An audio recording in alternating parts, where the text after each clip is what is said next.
هما مش بيحبوا شوكولاتة.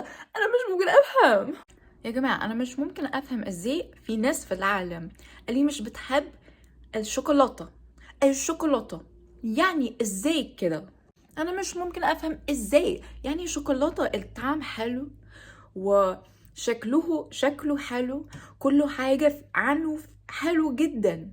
من كنت صغيرة أنا حبيت الشوكولاتة، أي وقت، أي يوم، أي سنة. طبعا أنا عايزة أكل شوكولاتة، بس في ناس هما مش بيحبوا شوكولاتة. أنا مش ممكن أفهم. مثلا أنت مش بتحب كشري زي كده؟ مين محبتش كشري؟ بحب ايس كريم بشوكولاتة، بحب تقريبا كل حاجة بشوكولاتة، عشان انا فاهمة ان في ناس اللي مع حلوات كاندي، يعني حلاوة ايه حلاوة دي؟ يا ايه حلاوة دي انتي.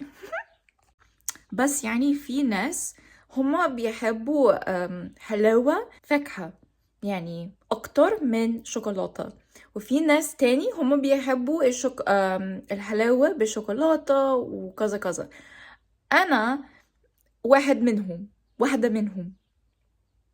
جاتو بشوكولاتة، براوني بشوكولاتة، كوكي بالمصري يعني ايه، بسكوتة بشوكولاتة، مية بشوكولاتة، بوبا بشوكولاتة. لا يعني بحب فيتناميز ايس كوفي. فيا جماعة السؤال، لو انتوا بتحبوا حلاوة بفاكهة اكتر من شوكولاتة، او يعني لو انتوا مش بتحبوا شوكولاتة، عايزة افهم ليه. عشان الطعم حلو. فبس انا عايزة افهم ليه وازاي. ما شفتش عشان كان في شوكولاتة على وشي، فمعلش سوري.